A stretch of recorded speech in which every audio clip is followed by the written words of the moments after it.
علامہ بدرالزمان قادری صاحب احادیث مبارکہ میں رسول اللہ صلی اللہ علیہ وآلہ وسلم نے بار بار صدقہ کی اہمیت بیان فرمائی ہے، ترغیب دلائی ہے، فضائل بیان کیے ہیں، ارشاد فرمائیے کچھ۔ جی بہت شکریہ ڈاکٹر صاحب۔ ایک تو پہلے میں اپنے ناظرین کا کنسیپٹ کلیئر کرنا چاہتا ہوں سورہ نساء کی آیت کے حوالے سے۔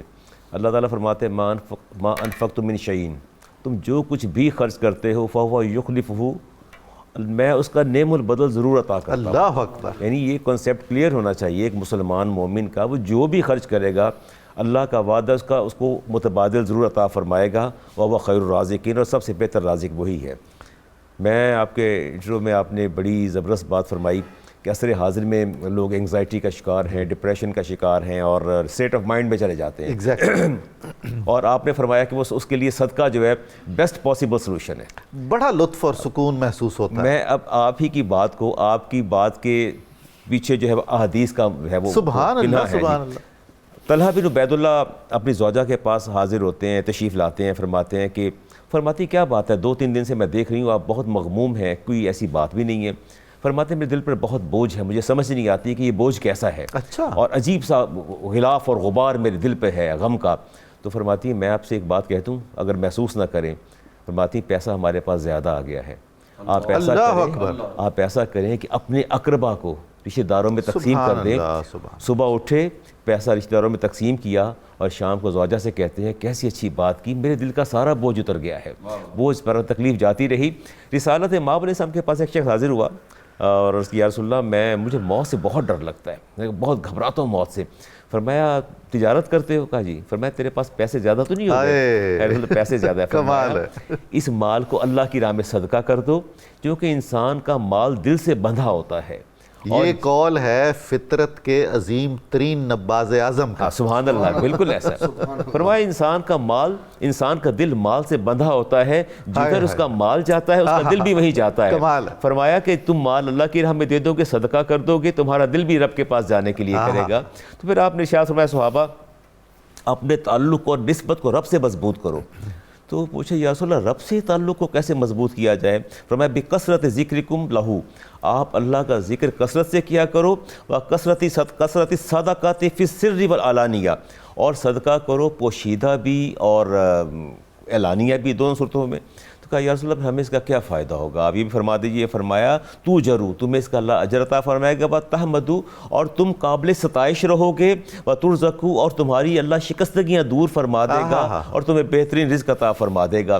امام بخاری کی حدیث ہے، رسالت مآب علیہ السلام نے ارشاد فرمایا کہ صبح بھی فرشتوں کا گروہ آتا ہے اور شام بھی آتا ہے، اور صبح اللہ کی بارگاہ میں دعا کرتا ہے یا اللہ یہ جس نے تیری راہ میں خرچ کیا ہے نا، یہ اللہ آتی منفقن خلفا، اس کو بوریاں بھر بھر کے عطا فرما۔ امام بخاری کی حدیث ہے، فرمایا یا اللہ جو نہیں دیتے اپنے مال کو روک کے رکھتے ہیں، تو کہتے ہیں یا اللہ جس نے روک کے رکھا تیرے مال کو، اللہ آتی ممسکن تلفا، اس کے مال کو برباد اور ہلاک کر دے۔ یہ الحاکم التکاثر والے ہیں، الحاکم التکاثر حتی زرتم المقابر، وہی بات ہے۔ اور پھر اتنا بڑا اعزاز جو امام بخاری کی حدیث میں آ رہا ہے، عدی بن حاتم اس کے راوی ہیں، فرمایا اللہ تعالیٰ ان لوگوں سے براہ راست کلام فرمائے گا، ان کے اور اللہ کے مابین کوئی ترجمان نہیں ہوگا، کمال ہے، کوئی ترجمان نہیں ہوگا ان کے مابین۔ فرمایا قال ما منکم من احد الا سیکلمہ لیس بینہ وبینہ ترجمان، تمہارے اور اللہ کے مابین کوئی ترجمان نہیں ہوگا۔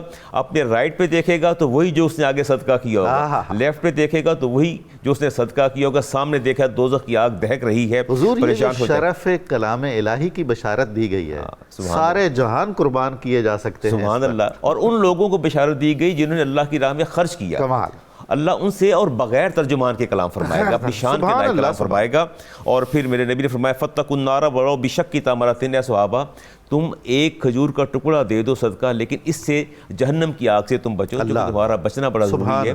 کتنا، بلکہ میں تو جب صدقے کی دیکھتا ہوں درجہ بندی کیٹاگوریکلی میرے نبی نے ارشاد فرمایا، عدی بن حاتم فرماتے ہیں یا رسول اللہ، مقدار بن مادی قادی فرماتے ہیں یا رسول اللہ اگر ہمارے پاس کچھ بھی نہ دینے کے لیے ہو، اب دیکھیں کیسے اسلام نے گریڈنگ کی ہے، کیسے درجہ بندی فرمایا۔ ما اتمتا زوجک فَهُوَ لَكَ صَدَقَةٌ، بیوی کو کھلاتے ہو یہ بھی صدقہ ہے. اگر فائنینشلی تم ویک ہو، تمہارے مالی طور پر مستحکم نہیں ہو، بیوی کو کھلاؤ صدقہ ہے. مَا أَطْعَمْتَ وَلَدَكَ، اور جو اولاد کو کھلاتے ہو فَهُوَ صَدَقَةٌ لَكَ، وہ بھی تیرے لیے صدقہ ہے. فرمایا وَأَطْعَمْتَ خَادِمَكَ، اور جو اپنے ملازم کو خادم کو کھلاتے ہو فَهُوَ لَكَ صَدَقَةٌ، وہ بھی تیرے لیے صدقہ ہے. وَمَا أَطْعَمْتَ نَفْسَكَ، اور جو از خود کھاتے ہو، سبحان اللہ، از خود کھاتے ہو فَهُوَ لَكَ صَدَقَةٌ، وہ بھی صدقہ ہے. میں اس پر غور کر رہا تھا کہ خود کھانا کیسے صدقہ ہو گیا، تو میں کوئی چند سیکنڈ میں اتنا کروں گا. دیکھیں میں اور آپ کھاتے ہیں، اگر ہمارا پرسیپشن چینج ہو جائے کہ اللہ ہم اس لیے کھانا کھاتے ہیں کہ اللہ ہمیں قوت عطا فرمائے گا. حضرت ہم اور آپ کھاتے تو ہیں مگر آپ بہت اچھا کھاتے ہیں. چلے جی، اللہ تعالیٰ کھلاتے ہیں کھاتے ہیں. تو میں عرض کرتا ہوں کہ جب ہم کھاتے ہیں تو توانائی فراہم ہوتی ہے، بدن کو قوت ملتی ہے. اس قوت کو ہم اللہ کی راہ میں خرچ کرتے ہیں، عبادت کرتے ہیں، ریاضت کرتے ہیں، اپنی مخلوق کی، اپنے بھائیوں کی خدمت کرتے ہیں. تو یقیناً ہمارا اپنا کھانا بھی صدقہ ہے. اگر کچھ دینے کے لیے نہ ہو تو اسلام نے گریڈنگ کر دی ہے.